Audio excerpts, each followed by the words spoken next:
The story you are about to hear is a compilation of documented true facts featuring historical characters, events, or places that has played a role in shaping history. Please sit back and listen as I recite this narrative for you. Rehmeyer's Hollow, also known as Hex Hollow, is located in central Pennsylvania, near the Maryland border. The area was brought to national attention by a murder that occurred there in 1928. The name of the hollow was later changed to Spring Valley County Park. On the evening of Thanksgiving, November 28, 1928, a trio went into a farmer's house to look for a spell book to remove a spell that he supposedly cast on two of them or their family. Unable to find the book, they found a farmer whom they killed and mutilated, hoping that the curse would be lifted. To hide their crimes, they set fire to the house. However, the house did not burn down as they had hoped. This led many people to further believe that the farmer was a witch and that his power prevented the destruction of the house. That house still stands until now, and many locals believe that it is haunted. This brutal murder began a hex scare in the Pennsylvania region, turning the authorities and the general public against what had always been seen as a common custom, the folk magic practice of powwowing. Powwowing has nothing to do with the Native American ceremonial practice of the same name. Powwowers performed magical religious folk healing and drew their healing power from God. Generally, powwowers provided cures and relief from illnesses, protection from evil, and the removal of hexes and curse.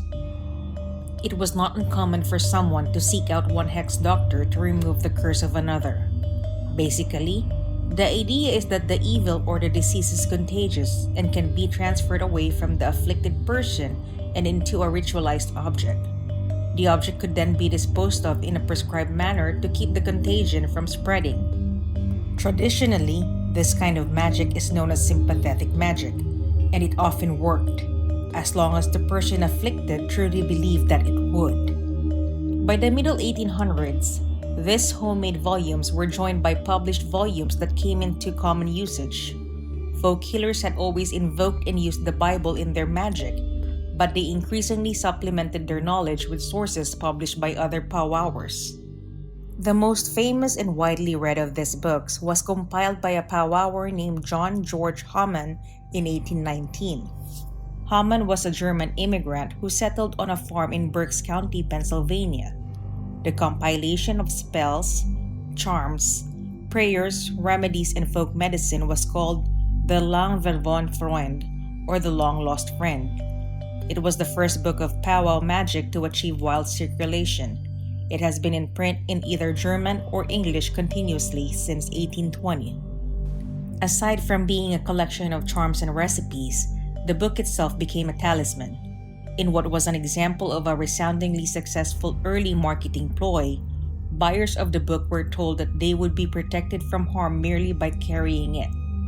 In the front of each edition was an inscription that read, "Whoever carries this book with him is safe from all enemies, visible and invisible. And whoever has this book with him cannot die without the holy corpse of Jesus Christ, nor drown in any water, nor burn up in any fire. Not can any unjust sentence be passed upon him. So help me." The Long Lost Friend soon became the primary reference for anyone attempting to understand the practice of powwow, and it gained a place of honor on almost every powwower's in hex doctor's shelf. The belief in powwow isn't just about magic as a force for good. There is always a balance. Where there is good, there is evil, and where there is evil, there is hexery. To modern readers, all of the stories and claims of spells, hexes, magic books, and incantation may sound rather silly, but rest assured, they were all common traditions of the Pennsylvania Dutch country of the late 19th and early 20th centuries. It might sound hard for us to believe today, but people at that time and place readily accepted such ideas. And that turned out to be the most crucial point of the Rehmeyer hex murder. Those involved truly believed in magic. They believed that it worked and could ruin their lives, and they would do anything to try and stop that from happening. The Hex murder is the strange killing of Nelson Rehmeyer that captivated the people of the region and sold newspapers across the country. The story began with a young powwower named John Blymeyer, who was born in 1895 and learned the art of German folk magic at a young age. His family had been powwowers for at least 3 generations and probably longer. Although he did poorly in school, Blymeyer established a good reputation as a healer in York County. Starting at the age of 7, he began providing healing remedies and cures. Despite his early success, though, he began to believe that there was a shadow hanging over him. One day, as he was leaving the cigar factory where he worked, an apparently rabid dog began running towards some of his fellow workers. Blymeyer approached the dog and spoke some words of a spell. The dog's mouth allegedly stopped foaming and the animal became subdued. Blymeyer patted its head and the animal followed him excitedly for several blocks. The other workers were amazed at the dog's apparent cure. But soon after, Blymeyer's luck began to turn bad.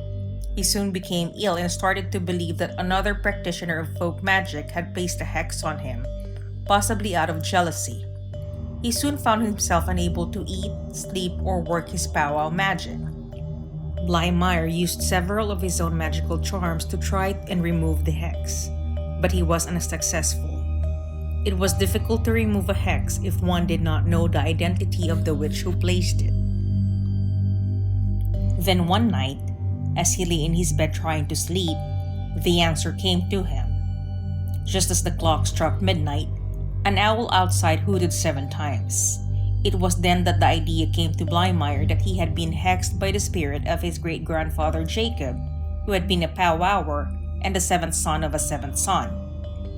Since he could not fight back against the spirit, he decided that he would move away from his ancestral home and the cemetery where his great-grandfather was buried, hopefully breaking the spell.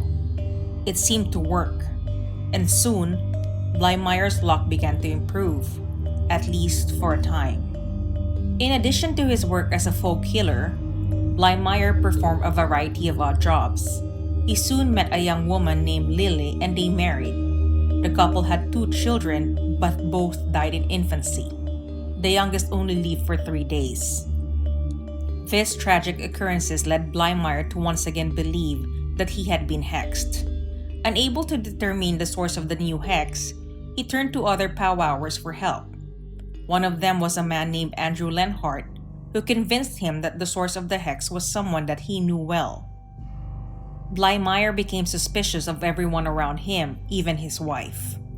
Lily had reason to fear for her safety because in 1922, one of Lenhart's other clients murdered her husband after receiving similar information. The client, Sally Jane Heagiff, shot her husband Irving in bed after Lenhart was hired to drive the witches from her home. Sally did not believe the treatment worked and was in terrible physical pain. She finally snapped one day, killed her husband, and later committed suicide in jail. After consulting lawyers, Lily was able to obtain a judge's order to have Blymeyer committed to an insane asylum. The doctors determined that he was obsessed with hexes and magic and needed to go to the asylum for treatment. Soon after, Lily filed for divorce and it was granted. Blymeyer didn't remain locked up for long. 48 days after he was committed, he simply walked out the door one day and vanished. No one even bothered to look for him. Blymeyer went back to work at the cigar factory in 1928. While he was there, he met 2 other people who also believed that they were suffering because of someone who had hexed them. One of them, 14-year-old John Curry, was trapped in an abusive household and felt that a malevolent force was causing the trouble at home. Another man who believed he had been hexed was a farmer named Milton Hess. Hess and his wife Alice had been successful and prosperous until 1926, when a series of unfortunate events began at their farm. Crops failed, cows stopped producing milk, and they lost a large amount of money. The entire family believed that they had been hexed by someone, but they didn't know who it could be. The talk of hexes reinforced Blymeyer's own belief in spells, and he became terrified by the idea that someone was out to get him. He began to consult other powwowers again, attempting to track down the source of the lingering hex. Blymeyer turned to a well-known powwower in the region named Nellie Knoll, the so-called River Witch of Marietta. The elderly woman identified the source of Blymeyer's hex as a member of the Rehmeyer family. When Blymeyer asked which of them had cursed him, she told him to hold out his hand. She placed a dollar bill on his palm and then removed it. When Blymeyer looked at his hand, an image appeared. It was the face of Nelson Rehmeyer, an old powwower whom Knoll referred to as the Witch of Rehmeyer's Hollow. Blymeyer had known Rehmeyer, a distant relative, since he was a small child. When Blymeyer had been 5 years old, he became seriously ill. His father and grandfather, unable to cure him, took the child to Rehmeyer, who healed him. Unable to understand why Rehmeyer wished him harm, Blymeyer went to see Knoll again. She confirmed that it was Rehmeyer who had hexed him and added that he was also responsible for the curses on John Curry and Milton and Alice Hess. Blymeyer told the other 2 men what he had learned and also revealed a solution for ending all of the hexes.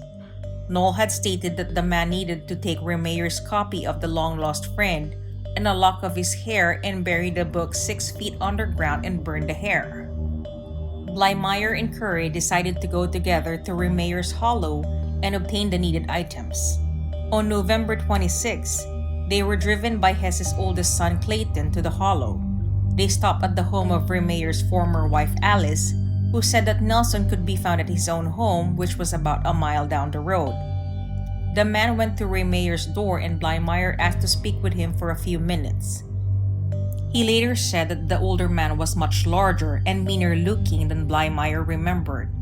They went into the parlor and Blymeyer asked him questions about the long-lost friend and other elements of powwowing, never mentioning, of course, the true reason why he and Curry had come. After talking for a while, the man realized that it was late and Rehmeyer offered to let them sleep downstairs. They agreed, and while Rehmeyer slept, they looked for his copy of the spell book but were unable to find it. They debated on whether or not to try and obtain a lock of his hair, but finally decided that Rehmeyer was too big for them to hold down while they cut his hair. The pair left in the morning after agreeing that they needed more help. Blymeyer told Milton Hess that he needed a member of his family to help them subdue Rehmeyer. Hess and his family offered their 18-year-old son Wilbert as an assistant. The next evening, November 27, the 3 of them arrived at Rehmeyer's house. They had bought sticks and ropes with them. They knocked on the door and told him that they had left something of theirs in the house after sleeping over the night before. Could they come in and check? He let them in, and they went into the front room. Rehmeyer never got the chance to wonder why they had come back for another visit. When his back was turned, the men tackled him to the floor and attempted to tie his legs with a rope they had brought with them. The exact details of what happened next varied slightly depending on which man told the story, but during the struggle, Rehmeyer was beaten and strangled to death. One of the men took up a piece of wood and hit Rehmeyer over the head with it, hard enough to break his skull. Bone fragments caused hemorrhaging in his brain, and eventually, although they had intended to tie him up, the 3 attackers realized they didn't have to. When they realized that Rehmeyer was dead, they took all of the money in the house, hoping to make it look like a robbery. They left behind the book and the lock of the old man's hair. He was dead. The hex had been lifted, they thought. It's possible that Blymeyer intended to kill Rehmeyer once he reached the house that evening, but if he did not reveal his plans to the other man. The 3 men dosed the body with kerosene and lit it on fire, hoping the flames would spread throughout the house and burn it down. When they left, Rehmeyer's body was engulfed in flames, but somehow, the fire mysteriously went out. Some believe that perhaps the hex doctor was not yet dead when he was set on fire, and that he might have moved enough to extinguish the flames but had been burned too badly to survive. Regardless of what happened, evidence of the crime was left behind. 2 days later, a neighbor discovered Rehmeyer's body. The shocking crime stunned the community. But the terror and excitement that followed was nothing compared to the story that soon emerged. Alice Rehmeyer informed the police of Blymeyer and Curry's visit, and they were soon picked up as suspects. As details of the events emerged, newspapers across the country covered the story of the York witchcraft murder with great interest. Every bizarre detail of Blymeyer's sex-obsessed life was described for the public. When the man went to trial, there were daily reports of the proceedings. Officially, the motive is listed as robbery. Hess received 10 years in prison, but Blymeyer and Curry ended up receiving life sentences for first-degree murder. Both were eventually paroled and lived uneventful lives. Curry, the youngest, served in the military during World War II and became a talented artist. Blymeyer was almost 34 years old when he became convinced that Rehmeyer had hexed him. His two accomplices, John Curry and Wilbur Hertz, were teenagers. The Hex murder in York County received wide coverage, and while the local authorities did not launch any official assault on folk magic in the area, the press and authorities in other parts of the state eventually would. The sensationalistic newspaper coverage of the case brought intense scrutiny to folk practices, and they were labeled a form of witchcraft. Law enforcement officials, doctors, and educators began working together to put an end to what they considered superstitious and dangerous practices. Many of them began attributing supernatural motivations to any strange new cases that they encountered. As for the Rehmeyer house, the house is still furnished with many of Rehmeyer's original belongings. Although attempts have been made to turn the Hex murder house into a museum, none of them appears to be successful. Access to the interior isn't typically available, so anyone who might try to visit is limited to a quick drive-by. Some accounts says shadowy figures can be seen lurking around the property when no one is actually there. Others stated that if you throw rocks at the house, it will throw them back at you. A spectral black dog with red eyes has been reportedly spotted in the underbrush, and the spirit of Nelson Rehmeyer himself may come at you from behind the wheel of a car. But whether or not the ghost stories are true, the tragedy certainly is, and the house still remembers.